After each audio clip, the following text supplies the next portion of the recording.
Thanks for tuning into the Loser Kid Pinball Podcast. I am Josh Roop. With me, my co-captain as always, Scott Larson. And we are on episode 99. 99. We're almost there. We're almost to 100. The goal is I want 100 out on January 11th because that's when the very first episode of Loser Kid dropped 4 years ago. Wow. But we've ran into a little hiccup with our guest. Still planning on coming on. But it might not be the 11th. We'll let you know in a post, regardless. We'll figure it out. Yeah.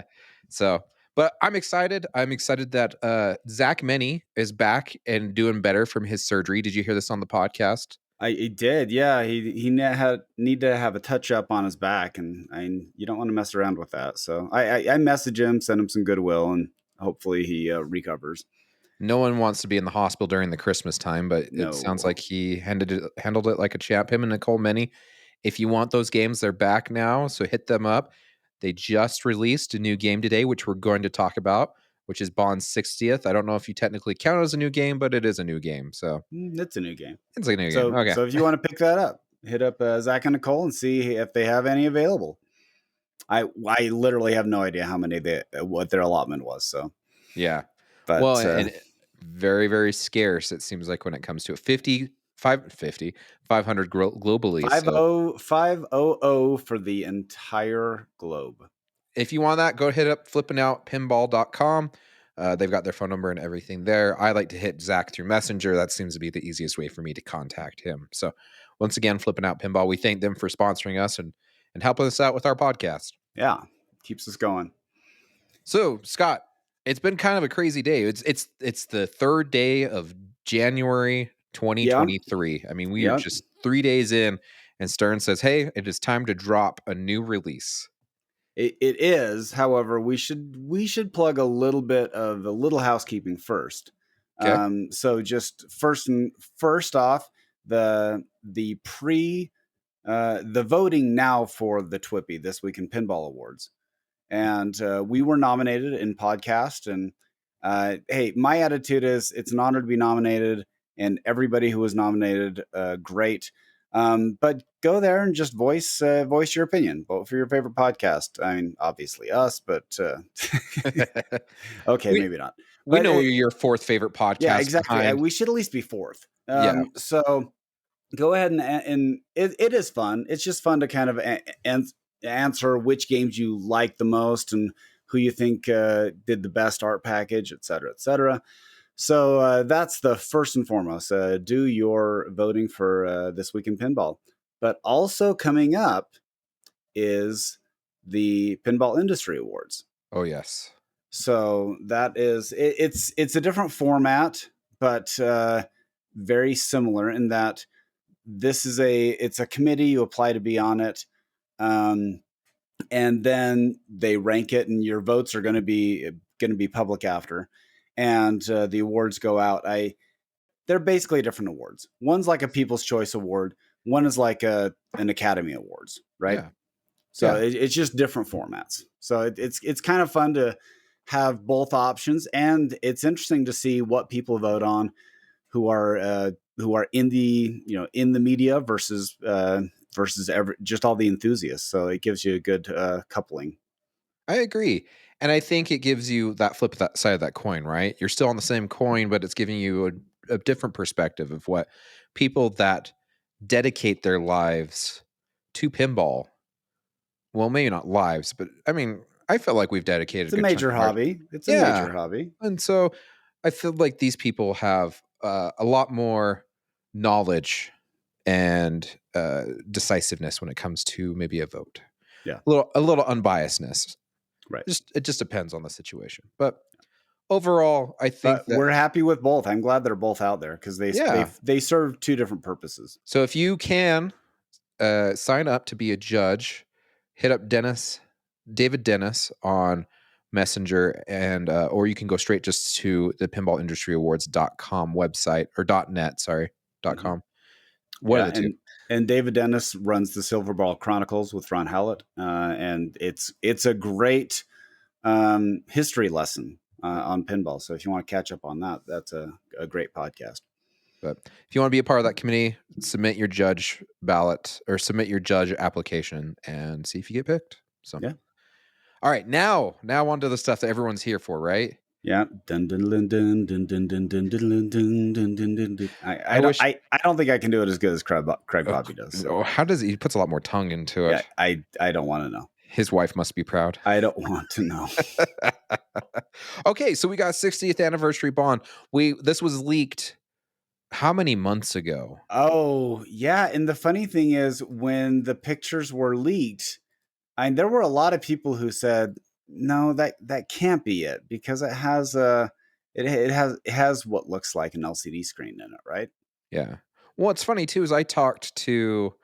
They shall be We renamed. talked confidentially to some people in the industry, and they said, "Yeah, it's not." Yeah, they said that's fake, and I was Yeah, like, well, they're very close to the project, so I assume they're not lying. yeah, Thanks for sending us off the scent trail. Maybe it's uh, because the reception was not so glamorous when it came to the artwork right. of that. Well, okay. Now this release is completely different than any release they have done, and so we're going to have to address the product in isolation. We're also going to have to talk about the availability, and we're also going to talk about that there is only one version of it, Correct. which is a departure from what they have done since Tron. Was I think Tron the so. first one with an LE? Maybe. I think so. Yeah, Yeah. Well, this is like you said, this is a first for them. yeah, I don't think this has ever been done across any pinball company to do a one-off of a theme that they've already done or in the process of right. doing. They made it very evidently clear when the information got leaked on the day of the reveal or the day before the reveal that Elwin was making this one-off. Gomez then went on to, I want to say, the Insider podcast the day of and announced. He said, "Yeah, Keith Elwin is making a one-off. It's going to be limited to 500." So all these speculations started swirling, even though he gave us a pretty good idea. It's a street level. It's sorry, not street level. It is a So classic with no it's a single ramps. level. It's a single level. Yeah. Yeah, but a street level uses items you'd get off of the shelf, where there's some custom stuff Yeah, to this game. I guess in my mind, I consider a street level as in no fancy ball crossing paths. True. Like it's just all like what you see is what you get. There's Yes. no. So he said retro. He gave us there was 10 drop targets. He gave us a spinning odd job hat spinner or spinning disc. He Hmm. talked about a shot he'd never seen before in pinball. I mean, there was a lot he gave us, and it was like, Hmm. wow, this thing sounds epic. And then we were hearing it was coming out, and we were going to see it in like October. Hmm. And then October came and nothing. And Hmm. then someone spilled the beans that we'd see it in November. So then November Well, came in. someone speculated, obviously, but Yeah, yeah. it was more of a speculation. And then, well, it was at Expo. That's, we Hmm. heard it at Expo. And Hmm. I think Elwin even said when he was on flipping the script on autism with Amanda, Hmm. we should be seeing this in November. And then the next thing we know is, well, it is not coming in November. Someone had said that, we should be seeing it before Christmas time. Yeah. Oh man, there's so many things about this release. Both releases with Bond that have been kind of complex. Like Yes. this is okay. It's weird Yeah. because it feels like we are trying to drag information and code and all of that out of Stern when I don't blame Stern. I don't I either. truly think this is completely up to the licensor, and Stern's doing the best they can. But it has been bizarre. Do you think, this is just us speculating, do you think Stern regrets taking on the James Bond license? And the only reason I ask is I we know that sometimes the licensor is used as a shield, right? Like, Sure. oh, we didn't do this because licensor. It's a very, very broad, just kind of covers some Yeah. stuff, right? But I had someone outside of the pinball hobby send me footage of other stuff that had been licensed and done through the James Bond property and the craziness that these people that were getting the license, what they had to go through. on public live TV and other problems behind the scenes. And so the licensor themselves is very They're difficult to work with. well, I would say they are. It sounds like they are meticulous in controlling their product. And they're not afraid to pull the plug at the last second Right. to And so, protect that meticulousness and all that. yeah, and that's, if you have someone who's a little OCD on it, then that's kind of what you get. Okay, your question was, do I speculate that Stern has a little bit of buyer's remorse on the license? Yes, that would be a great way to put it. No. Okay. But I will say that they probably didn't anticipate it being as challenging as it was, because we know that the Bond sales aren't on par with what Rush sales were, with what Godzilla sales were. Yeah. And that can be a myriad of factors.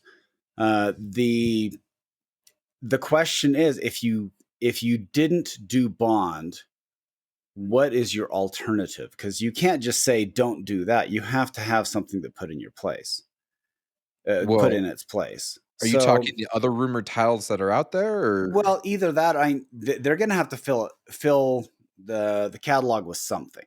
yeah, I Bond is an iconic, historic run. I mean, yeah, everybody knows who James Bond is. I agree. How many people know who Pokemon is? I think everyone. It Okay. is a globally recognized brand. Okay, how many Is people deemed know who the Rick and Morty are? yeah, that's probably true. Probably not Okay, as many as not James as Bond. many. I'd never actually heard of Rick and Morty before it was announced. Yeah, Um, just other things like that. I mean, it's an iconic film franchise. They've had success with that, so that is my take on it. yeah. What's your take? I think that there is a little bit of buyer's remorse. I think that this is more. They have dealt with difficult licensors in the past, but this one has been Well, a and new. again, the fact that it's difficult, we are totally speculating on that. Yes, yes, Because we don't have any information from Stern or from the Bond people. So yes. And designers have never said in public. no, they haven't said any. Well, okay, but I'm just saying, like, No, I'm okay, joking. I'm we joking. all know that some people can be difficult, and so we're trying to connect the dots, Yeah, right? correct, correct. I still think there's a little bit of buyer's remorse, and I think the part that sucks about all this is it just there's been a mark that has been missed. It feels like by time that James Bond finally gets the love from the code and everything, this could be bypassed by the next title. Yeah. Well, So so I don't now the thing that's holding back the Gomez version of James Bond is that the code is so basic right now yeah, that it's taking forever. What version is the code on right now? I don't even know. Like 0.64, I think, is what they announced last week or the Yeah, week so before. I'm just doing a quick search to find out. So okay, so they're at 0.80. Okay. So it's made a lot of progress. I have not played the new code. Have you played the new code? No, I haven't touched it since Expo, so that's been 2 I months. I will say 80.8 code. It's still has a long way to go. Yep. Yep. You Still has still a got a long way to chunk. go. Still have Yeah, 20% of the game to put it in there. yeah. I guess overall, it's interesting that they decided to go with an extra version on top of all of this. Okay, who do you think they are? So, listening to the Stern Insider podcast, Keith Elwin, along with Mark Pachinto, if I remember correctly, I might have slaughtered that. I do apologize, sir. But they talked about how when they were getting ready to work on the Bond theme, they were kind of elbows deep in it already. Um, they had heard whispers that the licensor really wanted a retro style theme or retro style game to go with the theme, since they're very appropriate. So Keith had put it as he had threw his hat in the ring, and they said yes. And so he had some time between cornerstones. He had some extra time, and he decided let's go ahead and do this. So supposedly it was a request from the licensor to do something like this, which wouldn't shock me. It absolutely doesn't shock me because I can't see Stern saying, "Yeah, this is a great idea," because they're the Venn diagram of interest. You Yeah. have pinball fans, Bond fans, and that overlap in that Venn diagram is where your market is, right? Yep. Well, Exactly. you're kind of right now, you have pinball fans, Bond fans, but you also have retro fans. And you also, we're going to talk about it, a premium market thing. So, how those all intersect, does it hurt sales that they have two options, or is it irrelevant? I think it's irrelevant. Okay. This release is so weird to me. It's just I don't know if even Stern knows what mark they were going for on this one. Yeah. I think the licensor threw this idea out there.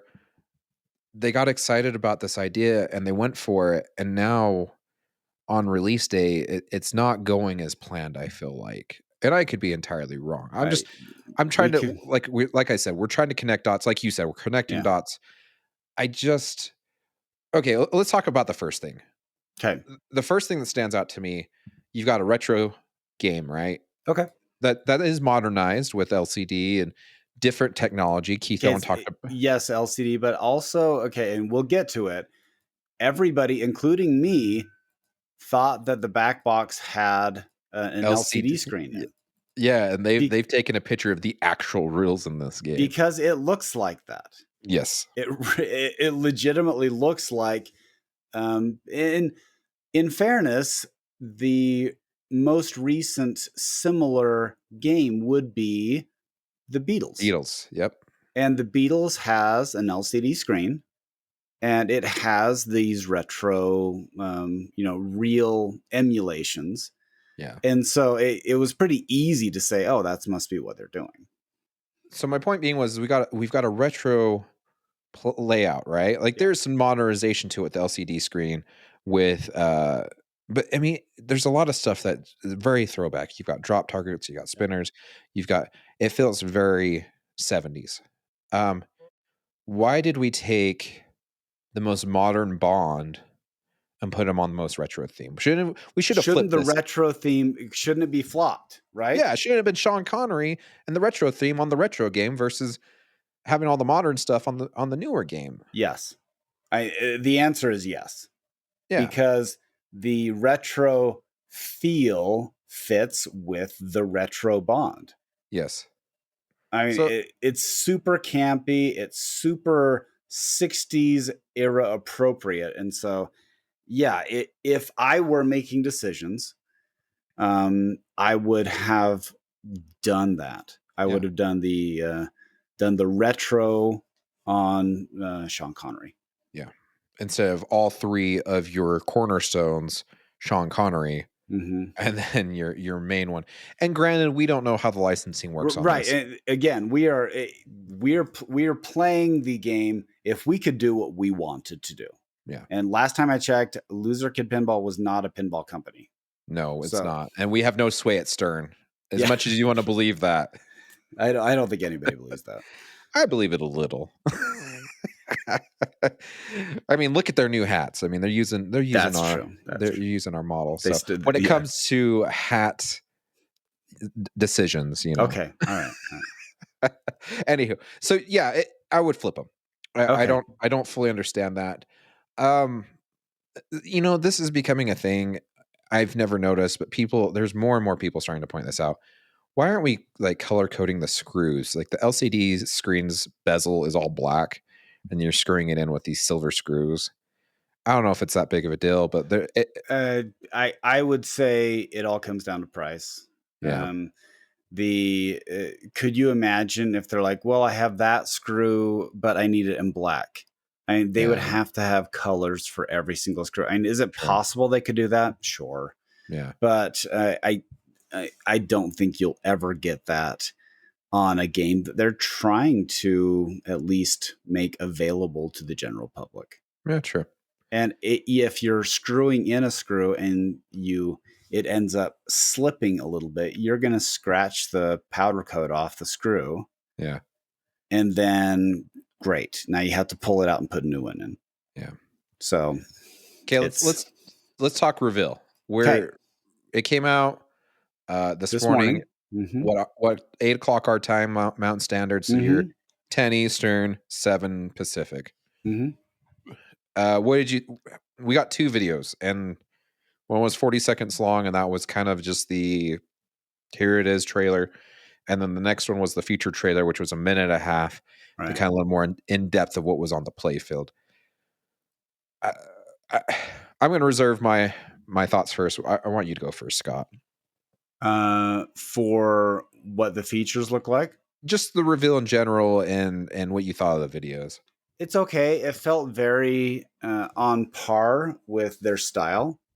And they typically have a 90-second sizzle reel, and it's kind of a single, like it's just one person playing the game.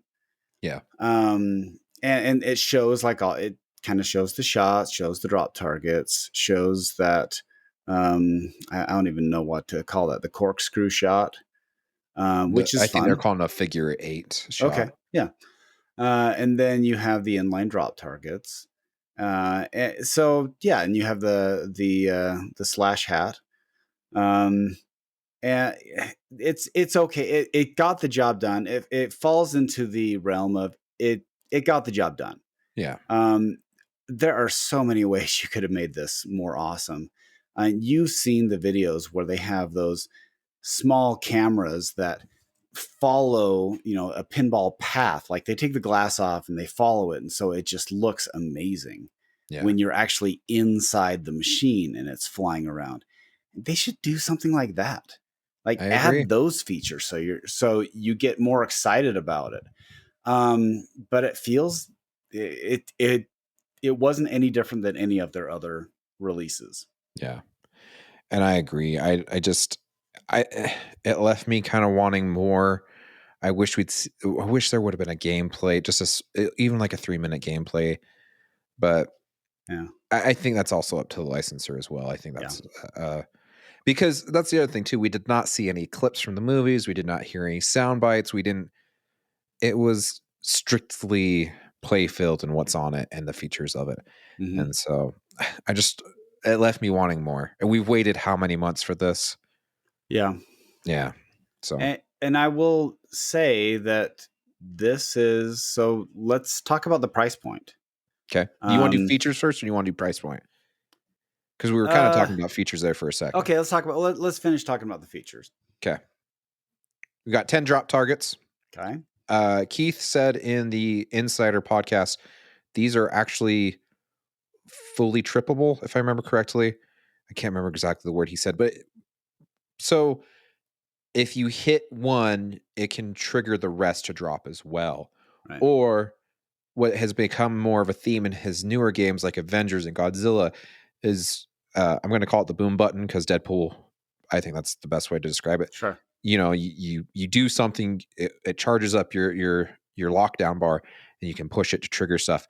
You can actually trigger those drop targets with the boom button on Bond, which I think is a cool idea as well. The spinning odd job hat in the middle. This one has 4 spinners. This is the first time on a pinball machine that has ever had 4 spinners. Mm-hmm.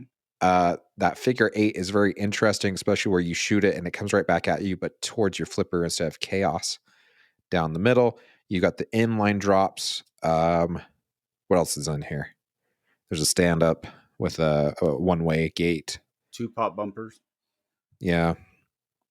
Did someone check to make sure that those were individually popped? Or Right. Thanks, Ron. Yeah. get on that, Ron. You're missing the giant missile that everyone loves on the other one, Yeah. though. Yeah.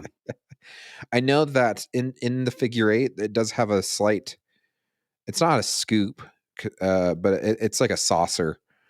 You can It's like shoot it. it's in bingo games they have the gobble holes. This is like a gobble divot. So Sure. it goes back, and it's not really a scoop, but it just kind of sits in there, and then it It just pops it out. has a Like pop out. like in Simpsons Pinball Yeah. Party, how you shoot Hmm. around Yeah, into auto. exactly. You're right. It is that exactly the itchy and scratchy shot in the right. Yep. What else? I feel like I'm missing. I don't really include like the reels are nice. I Hmm. feel like that's kind of I don't know. It's a cool idea. Is it necessary? No, but it's kind of cool to see the LCD there in the middle of the play field. I don't know. What do you? Am I missing anything? And the LCD in the middle of the playfield is going to be a mixed bag, I guess, Yeah. because if there is any issues with it, you actually have to replace something that significantly affects ball movement. Yeah. So I have black rose, and even like my cannon shot, if it's going really slow, it will actually get into the groove of the cannon circle, and it Yep. will deflect the path. And so you have the risk of, I'm sure that they've done a good job about making sure it's flat, but after time, you could have some raising, you could have some lowering. Um, that could be a little challenging. It is nice though, because it is on your playfield, and so it does give you information that you can see. Yeah. Yep. So I do like it. It'll be interesting to see how well received it is and how reliable it Yeah. is. I feel like there's a lot of features for this game. Yeah, I feel like it's a very packed play field for especially for a single level play field. It's very impressive what they fit in there. yeah, Um, all right, let's talk about the elephant in the room. yeah. I struggle a little bit with this on two levels. Hold on. So how much is the price, Scott? Well, okay, the price is set by the distributors. Yes. However, Stern, I would argue Stern did a disservice to the distributors in selling some directly. Yes. And by them setting the price at roughly $20,000, then it really forces the distributors to sell for a similar price. Yep. Like, you're going to get some people who mark them up, and that's fine. But I talked to a local guy, and he only has to sell a few of them. But I'm assuming the high volume people are, and this is me guessing, 20, 30, 40 of them. And so so with him, I said, well, I consider just going just slightly under $20,000, and because you just have to sell, you have to sell a low volume of them. Yeah. But if you're trying to sell 20, 30, 40, what would you set the price at? I mean, if you're a high enough volume dealer, you could set it at $20,000, but you still have to move them, and that's a big game to sit on in your inventory. They don't want to keep this around for a year. Well, and I would argue too that the distributors are kind of fighting not each other, but they're all fishing in the same pond, right? Yeah, Stern has almost 1 million people following their page. sure. So when they announce, they have a pretty broad base they're hitting to, right? Hmm. Well, how about all these mom and pop distributors and dealers, the ones that aren't flipping out or The small ones, the low yeah, volume, but yeah, they're yeah. I just it kind of took the wind out of the sails, I feel like, for the other dealers. And it becomes hard. I mean, we're talking $20,000. Has there been any other game besides Elvira 40th that has been and that was 20 to 25, wasn't it? That was like the well, set your own it was still price. kind of set your own price, Because not even and Beatles was this much. yeah, it's still a set your own price. However, I would say the elephant in the room is not the $20,000. Okay, what's the I elephant in would the room? say the elephant in the room is 20,000 is the only option you can buy, That's true. because even with Batman, the super limited edition, at $15,000, people could still get the premium edition for what, 75, 8,000 or something like back in the day. Yeah. And so you could still get that option. So, but this, they're not allowing that, which is interesting because if I looked at this game, I would think it probably, just guesstimating the build of materials, you're probably on par with a standard premium Yeah. once you factor in the LCD screen and the mechanical reels. And so, where am I estimating the budget? Um, I'd say that the build on this would probably between 5 to 6,000, Okay. because that's typically, if you're manufacturing something, it typically ends up costing about half the price of the retail, Okay. and that's just how most businesses work. Yeah. And then they sell to distributors, and they make a profit on that, and then the distributors can sell it on and get a profit on that. Yeah.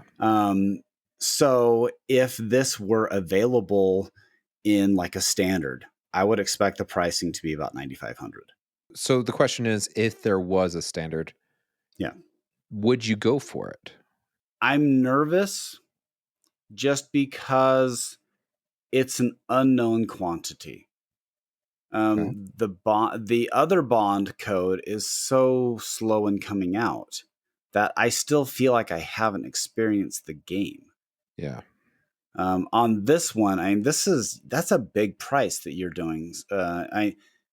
If you're gonna have a designer that has the best track record, I mean, it's Elwin, because he has four for four of the best games of all time. Yeah. And so I'm sure that this will be a solid shooter. Now he's not doing the code on this one.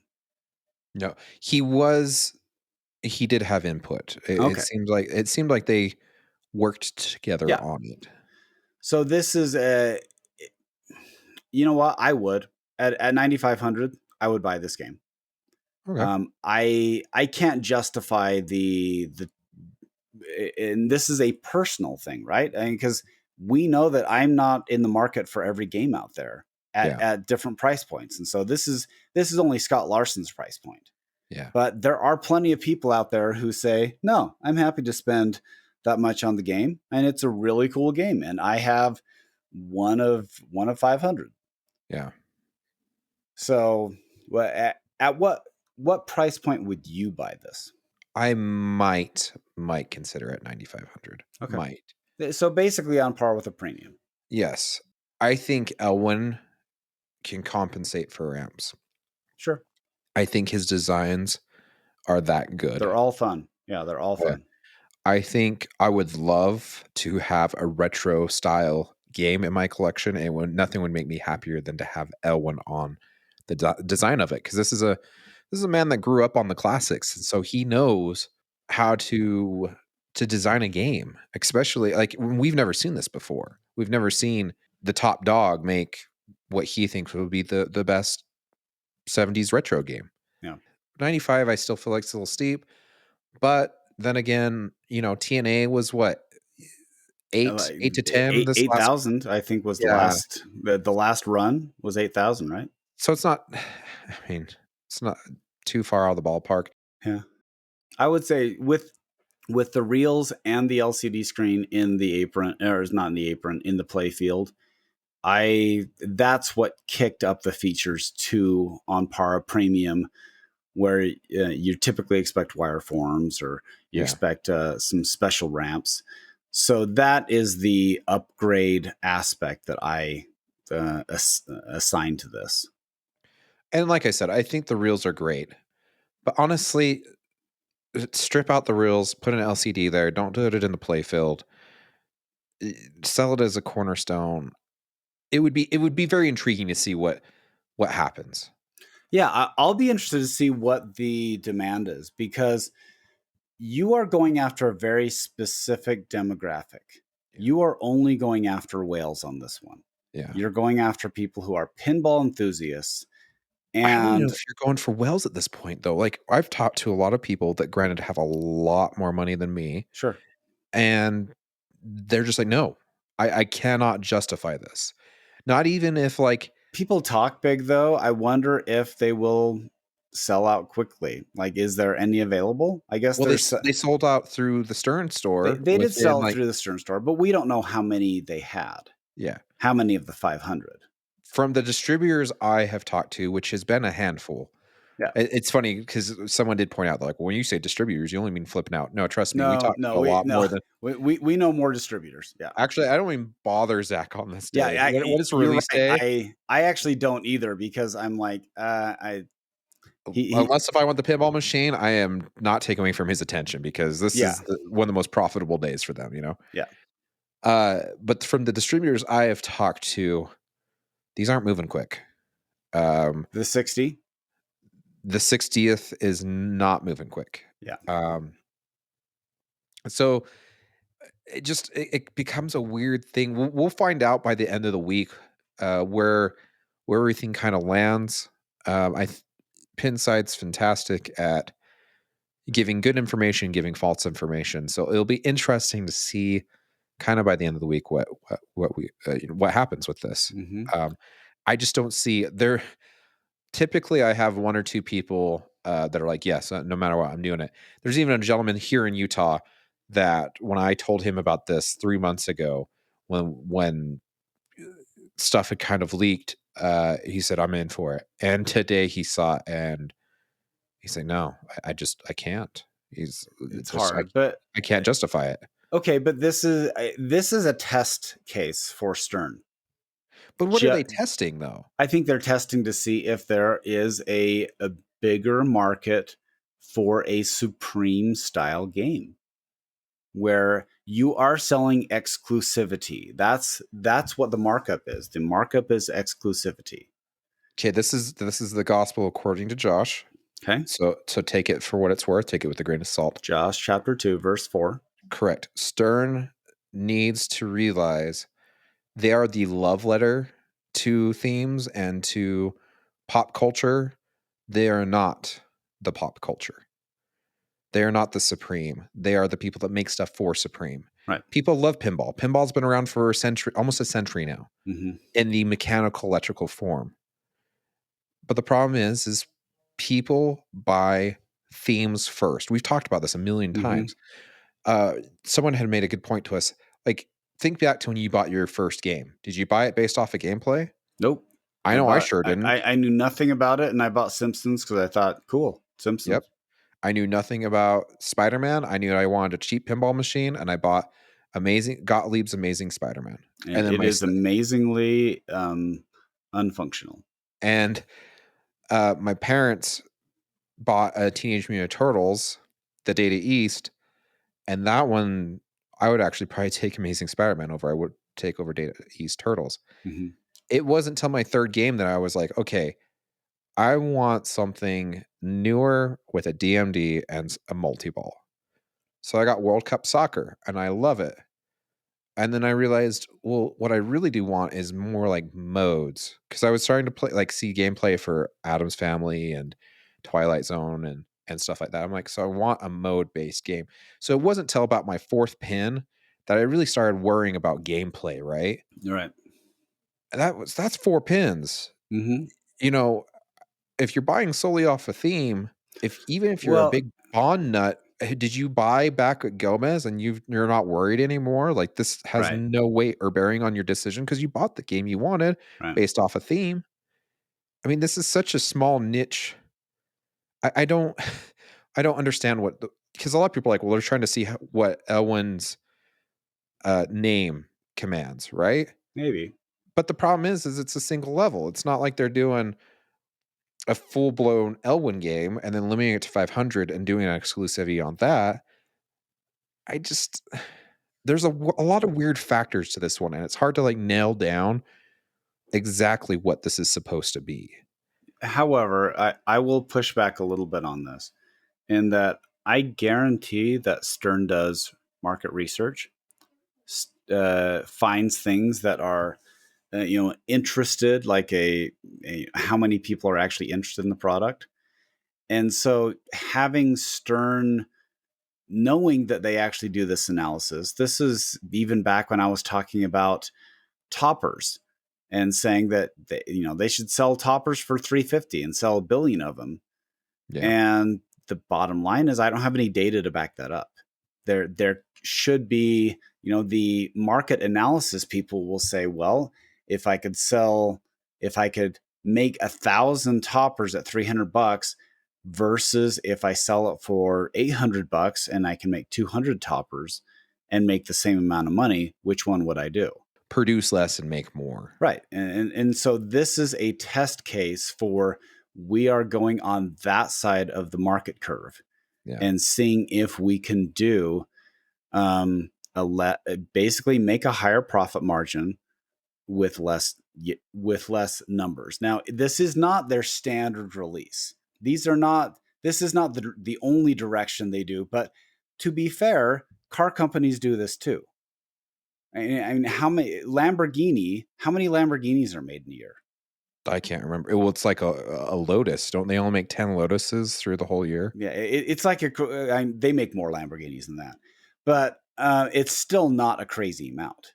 Yeah. I mean, you're paying a super premium for a Lamborghini because they don't make it that much, and so they're making a huge profit off each of the games. So this is the test case for this.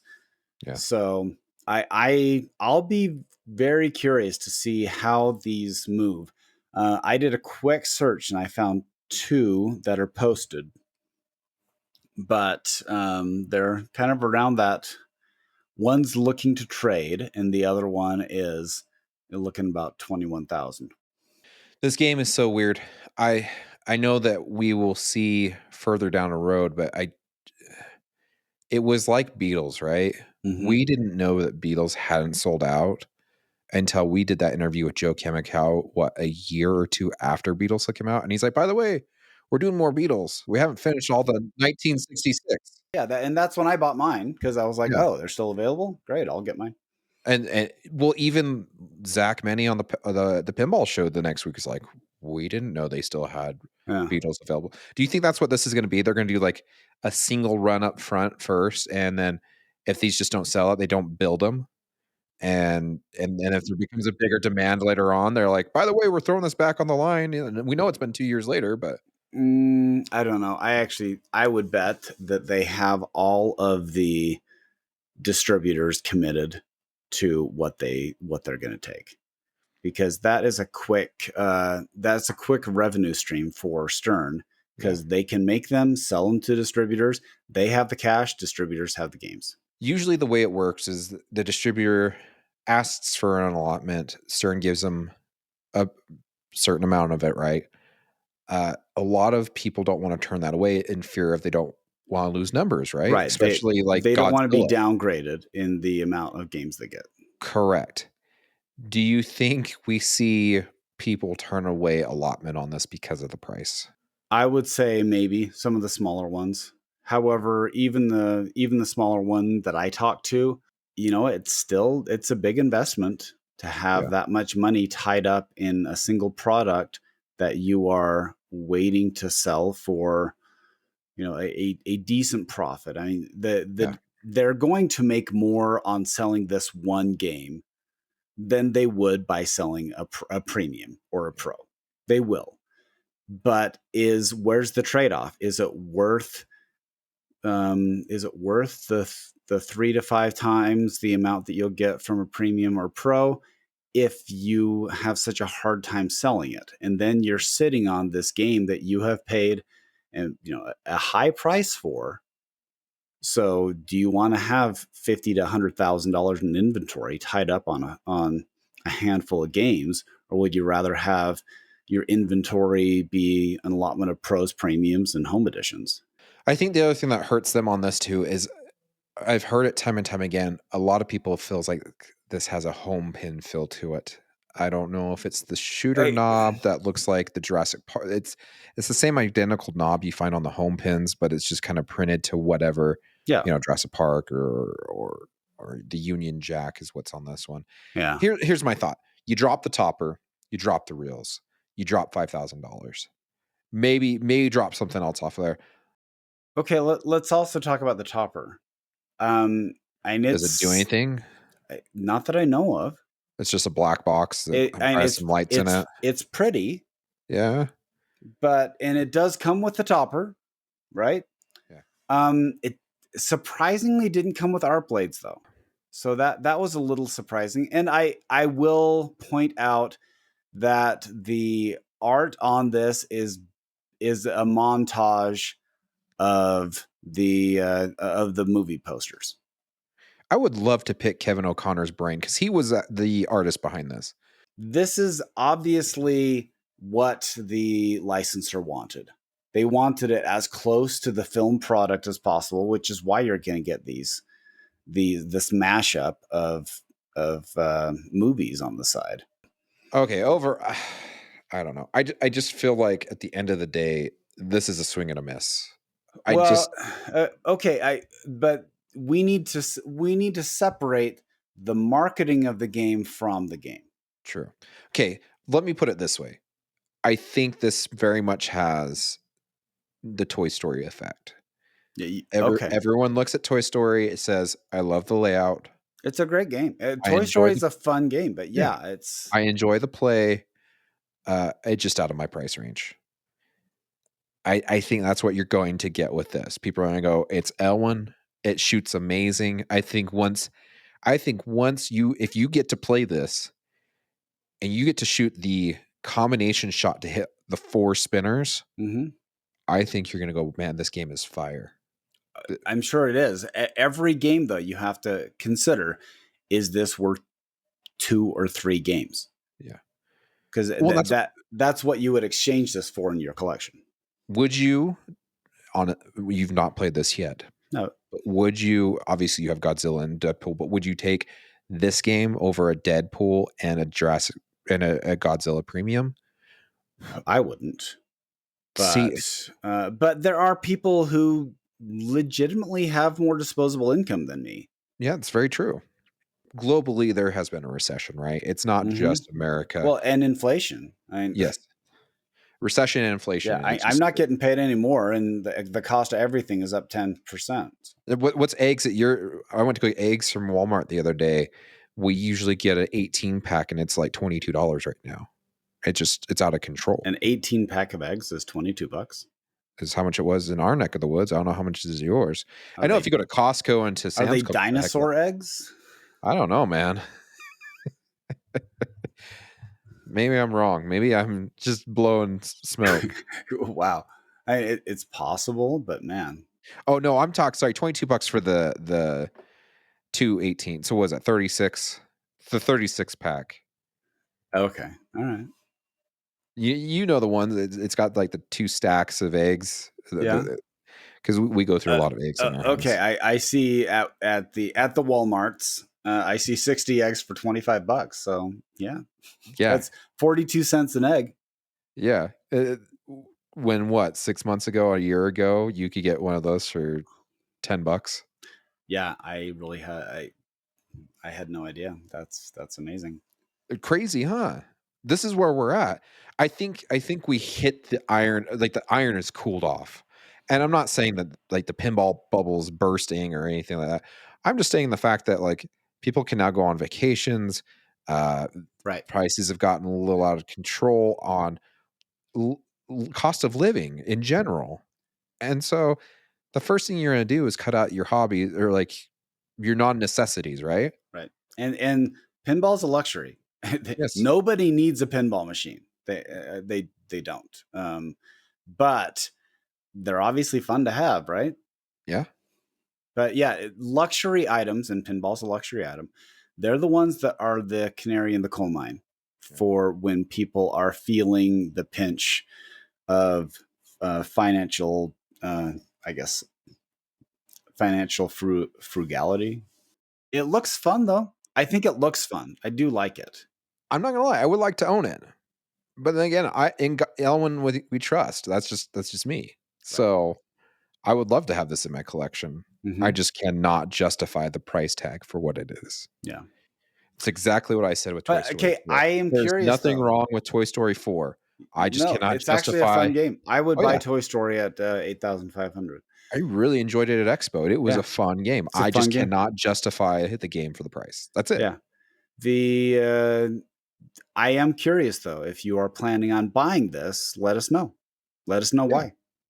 I've talked to about 30 different people today, and they have all said no, and one of them buys all the high-end stuff. So, I don't makes know. me curious. People will say that, but then Then FOMO yeah, sets in, and they're like, "Never mind." yeah. I mean, it's Halloween sold out just by a Yeah. picture, right? And I think that's where some of the hate we're seeing is today, because everyone loves Elwin, right? Yeah, Like, you don't wanna miss out on an Elwin game, and the barrier to entry for this game is pretty steep, and so it's a lot of people, I it think, are is trying to catered convince. to a small amount. Yeah. I think there's a lot of people that are gonna hate on it because it's the fact that they can't have it. Well, there's 250 likely that will be in the United States. I mean, roughly it's like 50-50 for domestic versus abroad. Yeah. Even if you push that up to 300, I mean, 300 divided by 50 states, you're looking at six per state. If And anyone in Utah is getting this game, please let us know. I wanna come yes, over and play it. I actually do want to play it. My understanding is these will be shipping out in the next month. Hmm. They're gonna build them and get rid of them. Yeah. So, uh, Do you think that in 6 months to a year, will these be on the secondhand market? So let's give it a year. So next yeah. January, three options. Secondhand market, they're selling for more than 20,000, same as 20,000, less than 20,000. I bet it's you see some deflation with it. Okay. You're seeing that with everything. So this is one of the first games that you're anticipating some sort of deflation. Yeah. I feel like we've been seeing deflation with a lot of games right now. Uh, the only game that really has stood the test of time of deflation is Godzilla right now. Those are Mhm. still high demand, selling for more than what you can buy them for. But everything else, it's kind of you can get for either MSRP or 1,000 or two less at this point. Yeah. So just depends on game and gameplay and demand for that game, you know? I actually am speculating that in a year, these will still be around 20,000, just because of the limited nature of it. Yeah. And this is, there are only 500 of these. And so My I if don't you know. want My it, nervousness is in a year they're still sitting inside of the warehouse because well, that would be the distributor's nightmare because yeah, you don't want to sit on inventory for a year. exactly. Especially your most expensive inventory. Yeah. So if dealers get the early adopters and they're able to sell it quickly and make a quick buck, then that's the ideal for them. Yeah. But I wonder what happens if there are, if you have 501 people who are interested in 500 games, you have competition. Yeah. If there are 499 interested, then they can go wherever. There is that extra one available. Here's an idea. I'm gonna pitch this to you. I know I pitched it to a distributor today. At $20,000, we're Hmm. in the pricing of a cheap car, Hmm. brand new off the lot. Do you think we should start offering leasing options, and you have the option to buy after a year or whatever your lease is, or you could trade in for a newer model? Yeah, it's an interesting thought. I'm sure there are people who, because there are people who rent out games all the time, right? Yeah. They'll rent out for anywhere from $100 to $250 a month. That Yeah, on something like this though, I don't know if this game I would be comfortable leasing out, because what happens if one like one person walks by the game and scratches the entire side with a rivet on their jeans, or just something that completely dings the cabinet, Yeah. then you're like, oh well, that's obviously going to take away from the value. Yeah. Well, and let's talk about that. Let's talk about renting out pinball machines. That has become a really big market. Do you think it is viable to buy this and rent it out. Because most people I know that rent them out for anywhere from about $250 to $350 a month, and you have This to would you would guarantee so have many to be months. 5,000 or 500 a month on this one. Okay, If and you rented it, guarantee. you would have to do 500 a month, and I would probably do like a 4 month minimum. I would. I mean, it's not a half bad idea if you really want one of these, but you don't want to do the price. Maybe that's your option. Yeah. Get it the first month you play it or whatever. And when I've talked to people I'm that rent, shocked at how quickly some people turn over games, by the way. yeah, I am not that guy. I do not pin around. I buy a pin and I have it for years. yeah. But there are so many people I know is they're sending me updates on their inventory. I'm like, when did you get that? Oh, I sold it last week. Oh, wait, wait, what did you sell? I didn't even know you had that game. Oh yeah, I bought that a month ago. Yeah. So I don't go through games that fast. Some people do. If you have some FOMO, if you love L1, maybe this is your option for you is buy it, lease it out for a little bit. It brings down that price tag. It's kind of weird, but then again, you would have one of 500. Like Scott was saying, they're probably going to be 300 in the US. Mm-hmm. Maybe that's an option. I know it's not a fantastic option because then you've got that fear of, like Scott said, someone walks by, it scratches the crap out of it. Or it's in a home with a bunch of kids and the kids do who knows what to it, or I don't know, you put it with the poor men and they put all their beers on it. I don't know. Mm-hmm. You know what I'm saying? Hi, Drew and Ian. But that is an option. If you want the game, but you don't want the price tag, maybe at least I know that I'm probably going to get yelled at for that one, but Well, it's an option. it's an option. Yeah, Yeah. it's an I'm just option. trying to help you out. I know you, listener. I know that you're looking at this game. You're going, but I want Elwin, I and I want this game, but I don't want to pay $20,000 for it. I'll be really curious to see if they are just sold out. Yeah, this is something we'll have to keep up with. I know we're having Elwin on here soon. So We'll I have to. really want to know about the design process because our biggest concern is with the limited availability and the price point. But Yeah, really, the game looks pretty solid. yeah. It does look solid, and it looks fun. I like that figure eight. That is something I've never seen before on a pinball Yeah. machine. And that 4 spinners, that just sounds epic. Where you shoot that left side into the figure eight, goes through one spinner, comes back through another spinner, Mm-hmm. ricochet it right off that left flipper up through the orbit on the right side through another spinner, and it comes back right down the middle through the last spinner. Mm-hmm. And that sounds epic. And they're all opto spinners, so Yeah. these things are going to be juiced. Yeah, they're Bzzz. gonna. Yeah. I love inline drop targets, Yep. and I love a shot that goes back to the shooter lane.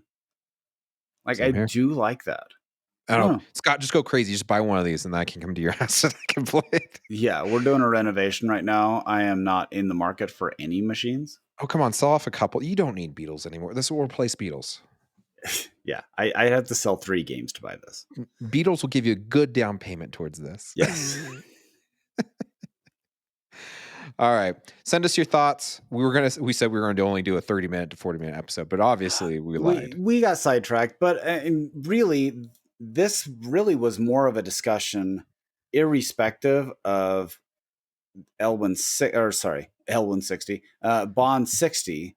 Yeah. This is more of a discussion on pinball market trends. This is 60 minutes on pinball market trends. Yep. I think overall, like I said, I think we all feel the same way. It looks like a fun game. Mm-hmm. We don't know where the code and stuff's going to be at, where the assets are going to be at. We know it's L1, so it's going to shoot great. It's going to feel great when you're shooting it. It just, that price tag, we all are a little bit of cringe. Yeah. Well, but again, they probably did the market analysis on that. So is what it is. Stearns, that's the reason they're the big dogs. They know how to make these risks, take these risks, and I totally thought the Batman 66, the SLE, I was of that opinion. It's like, no one's going to pay that. They did. They did, but they only made 60 of them, right? or 80? I thought they made 80 of them because they did 30 and then there ended up being more demand. And so they magically came up with another 50 to make it Yeah, 80.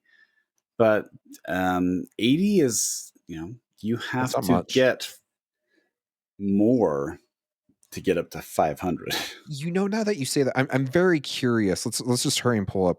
This is going to take just a second. I want to know what a Batman SLE is at right now because they're more limited. Granted, you can buy a premium. You can. There's different versions where this one is one of one for 500. I just SLE is not the Super LE, right? Yeah, it is. SLE is the Super LE, yeah. Someone's asking 34,000 right now Yeah, on yeah, I see that. Pin side. At Boca Raton. Boca Raton.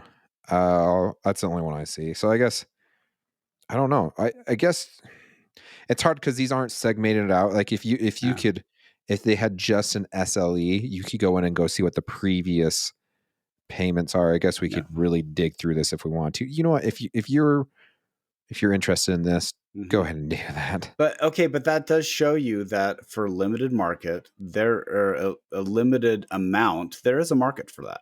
There are people who buy games just for the exclusivity, and that's what this game is. True. I'm excited. I'm excited for 100. Like I said, we're doing something a little different. We did have a couple people message like, "You didn't do your typical Christmas episode," and it's like, well, honestly, people, Okay, I've sent Scott pictures of what I've been doing. I have been yeah, installing a bathroom for my son since I got back from Expo. yeah. I Okay, have been I did just look it up. 2016 was Batman okay. 66, so it's 2016. 6 years ago. Okay, Yeah. You've coming been up doing a on 7 years. bathroom. My whole main level is it's being painted right now, so that's good. Nice. But it's yeah, we've been living in the basement for 2.5 months, and if anybody has gone through that, they know how challenging it is, especially if you have a few kids. So we have been trying to keep our nose above the water. I get you. I've got one quick question. Let's end it on this. Okay. Gomez had confirmed there's only going to be 2 more cornerstones this year. We're hearing rumors of Eddie on Venom Okay. and Jack Danger on Foo Fighters. That's the rumors we're hearing right now. Okay. It's not a guarantee, but it is what it is. We did not have an Elwin cornerstone last year. Doesn't look like we're going to have one this year. Are you even interested in buying pinball at this point? Yes. Because he's not he is. He has the most proven track record, but I mean, Rush is a solid game. Yeah. So that's your Borg game. I mean, and Borg has a history of some big hits. I mean, come on, Metallica, Aerosmith's actually a fun game. I would totally own an Aerosmith right now. Tron. Tron, yeah. So there's that, and Eddie. I mean, my kids' favorite games are Medieval Madness and Attack from Mars. Yeah. And his, Stranger Things shot up in popularity after it was released. Yeah. And Mandalorian, Mandalorian's still a fun game. It's different. It's a challenging game. So Eddie still has a good reputation. Jack Danger's the wild card. But in fairness, his Jurassic Park Home Edition is really fun. I would own Yeah. it. Yeah. So that they have solid designers. They put out consistently solid products, which is why I think that you can still buy a Stern and be confident that one, it will be functional and reliable, and two, you're not going to lose much money on it, if at Yeah. all. Yeah. I agree. I think that 2023 is going to be interesting. I hope it doesn't feel like 2022. Yeah, my And the wish fact that, list though, my wish list is Stern decides to release a premium version of this, and I will buy it. yep, I'm That's right my there wish with you. list. Oh, come on, buy it and lease it out. Yeah. How much do you want to rent it from, Josh? $500 for 1 month. Yeah, no. It's a heck of a lot cheaper than Dude, buying it for 20 grand. that's not even gas driving out to Vernal. Oh, I'll come pick it up from you. Yeah. I'll white glove service it, man. I will. All right, Scott, man, I can't believe it has been 4 years. I want to thank everyone that's gotten us to this point. I know we're not at episode 100. I don't know if we'll be able to discuss this with our guests because we're going to be focusing on them. Yeah. But I want to give a special thanks to Ryan Kaz, to Martin Robbins, to Zach Meny for saying, yeah, you guys sound good. You should keep going with it. You should, because the first episode we recorded, it was just me. It was an 8-minute segment. I sent it off to them and they said it sounded professional. Keep doing it, you know? And if it wasn't for them, and I don't know where Loser Kid would be at. We've obviously made a couple fans over the years. It's been pretty awesome ride. I want to thank the friends that we've made, you know? In literally, there are way too many Yeah. to talk about, but we are friends with so many people in the community, and it is all through people being the silent third member in this. Yep. I hope that people view this as, if you are driving and listening to us in the car, you want to jump in on the conversation. Yeah. You're just hearing two people talk, and that's what I've loved most about it. And I've loved that you reached out to me after the first episode and asked if I had any interest. And apparently, I have a big mouth. So, Well, I thought you'd do good because we talked podcasts all the time. we would call each other a lot. So, Did you hear what was on Head to Head? What about yeah, Slam Tilt? yeah, You know, exactly. it's weird. It's weird to look at how the landscape has changed since we got into podcasting as well. Well, it was really interesting because we were in the podcast realm for a year or maybe 6 months, and then a lot of people's like, okay, I'm not podcasting anymore. Okay, I'm done. I'm not doing Yeah. this anymore. And so it really, we kind of looked around. It's like, okay, are we missing something? Because we still like talking. So Yeah. Well, and the new people that have thrown their hats in, it's oh, weird to and they're think great. that Yeah, they're yeah, great. it's weird to think they're kind of an elder statesman of the podcasting. Mm. But no, I it made me happy to see Triple Drain on the nominee for Twippies. I think they've done a really great job. They have a solid. They really have a great dynamic with Joel, Tom, and Travis. It was awesome to see the pinball room. Steve Condis, Mm-hmm. Yep. I'm sorry, dude. I probably slaughtered your last name. Yeah. But I've known Steve for years. We used to do Salt Lake Gaming Con. He was one of the guys up there that would always be there. Steve gave me some pointers on if I ever wanted to rent out pinball machines. Steve is a great guy. If you've not checked out his videos, check out his YouTube. All homebrew stuff, how to make your own stuff from scratch.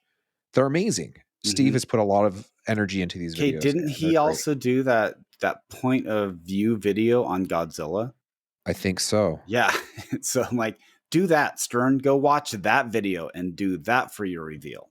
Put that in there. The one I wish I don't know why, but our friend George Fisher from Don't Panic Flip did not make streaming, and it kind of threw me for a loop because George's George streams is are awesome. Yeah, he's a great they're he's a beautiful. great guy and a great player. And just his equipment and everything he's on a professional level of streaming. And I guess the other one that kind of shocked me too, Portman didn't make it this year.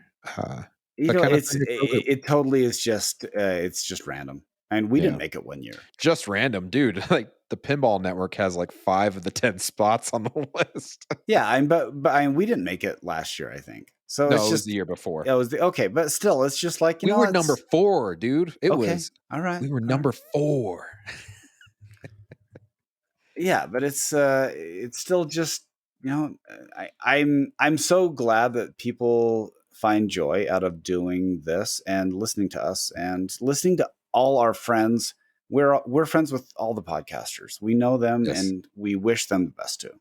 Yep, I agree. It's always great to go. It stinks I won't be at Texas Pinball Festival. If I had some stuff come up, I was planning on it. And life happens, right? And I'm kind of on the fence, actually. I may not be able to make it. Dude. Yeah, it's it's been a little challenging getting all the renovation done and lining up everything. So I get you. Well, maybe we'll run into you guys if we decide to go to Expo this year.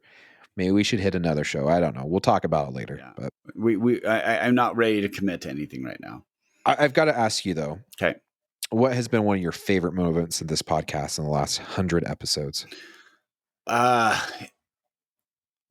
you know what? I will say that having Keith and Eric on, Keith Elwin and Eric Minier as two of our first guests actually shocked me. Yeah. That you just reached out to them and they said, "Yeah, well, come on." Um, so that's one of those things where you're like, "Wow, I'm really talking to these guys. Like I'm asking them questions, and they seem totally down to earth." Um, Anytime you get to talk to Roger Sharp, it is Yes. really unbelievable. Like the amount of energy and the amount of enthusiasm he brings to pinball. Um, and I will say this: his son does the same thing. And we've had Josh on. We've talked to Zach too, but Josh is running the IFPA. Zach obviously does the stuff for Stern, but Josh has a similar enthusiasm for something that takes so much time and provides a lot of joy to people. So I have loved all the guests that we've had. And those are just kind of the things because they're so iconic in the sport of pinball. Yeah. I agree. I think one of the standout moments is having getting to interview Ed Robertson was pretty surreal. Right. That was pretty crazy. Shout out to Ed. He listens to the show. Thanks for coming on, man. That was it's cool to grow up listening to the Bare Naked Ladies Yeah. and then have Ed on and just shooting the breeze about pinball. I Mm-hmm. think the other moment that kind of shook me out of, like, I'm always humble about this. Like, we're two guys, we're doing what we love, right? Like, I've never done it for fame or fortune. Obviously, we're making millions off this Right. now. We are huge Uh, streamers. but We get dozens of listens. when we won the Pinball Industry Award uh Right. Yeah. for podcasting, Absolutely. excellence That. Yeah. excellence in podcasting, and it didn't click to me until people were congratulating us. Yeah. And we talked to some of the judges after the fact, and they said, it's your interviews. We had never seen anyone do the Sharp trifecta before. Mm-hmm. The fact that you guys got Roger Sharp, Zach Sharp, and Josh Sharp Mm-hmm. all within a month and a half of Yeah. each other. And And that was all during COVID. We didn't have yeah. anything to talk about. Well, and that's the thing they brought up too, is it's like we have no news, everything's shut down. Yeah. And you guys were like, forget it. Instead of there's no news, you guys created news. You started hitting interviews. And I think that was the year too that manufacturers started reaching out to us to do their interviews. Right. And that's when I Okay. was shocked. I will say the proudest moment I have is, and I take no credit for this. This is all Josh, for him organizing, flipping the script, getting everything together, getting finding the cause, finding the donors, teaming up with everybody who was involved, and being able to raise $27,000 for families in need. And it's crazy Yeah. that's you want to make a difference in the world, and most of us are only able to do it in small amounts. And I would say that was definitely a small amount to 21 families, which I will always be proud of and honored that we were part of that. 31 families. Oh, Actually 31. Yeah. it ended up being 32 after the fact. But yeah, 31 was our original goal. Yeah. And yeah, that definitely has been a cherry on top of everything. The world's been really weird. We started podcasting, COVID hit a year later, and kind of everything went to crap. I think some of us lost humanity or faith in humanity because some of the chaos. Yeah. There's a lot of anger And out there too. Don't channel there's that. a lot of divisiveness and anger. And it was amazing to see. We had so many people come together for Yeah. flipping the script, in front of the cameras, behind the cameras, the donors. I counted, I mean, just on screen, we had 20 different people between those that were helping run it, those that were interviewing interviewees. I mean, we only had 20 items to donate, or that were donated at the beginning. By the end of it, 76 items is what we had. Yeah. And like you said, all the people that stepped up that were very selfless in doing so. And yeah, 31 families, and those families' lives will forever be changed. Yeah. I mean, this community has given those kids life skills and a head start that they'll be able to live, as they put it, a neurotypical life. Mm-hmm.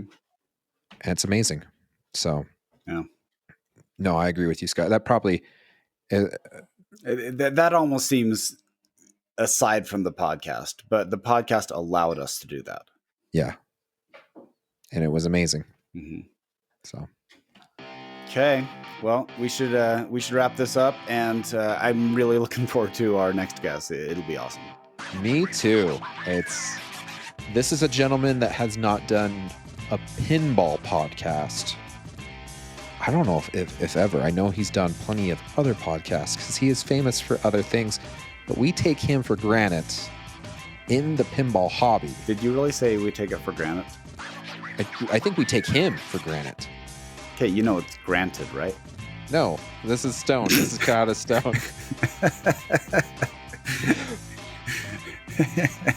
There are people that know of this gentleman, and I know that as soon as we bring him on and we start talking, you're going to be like, holy crap. Yeah. Oh, that guy. He's that guy. I was that when I was like, I don't know. I'm not familiar with that. And Josh told me, I'm like, oh yeah, no, I definitely know who that guy is. When I started naming all the games that this person had been involved in, it's kind of like, it's mind blowing. Yeah.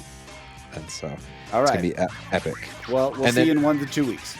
Yep. 1 to 2 weeks. Romantic, isn't it?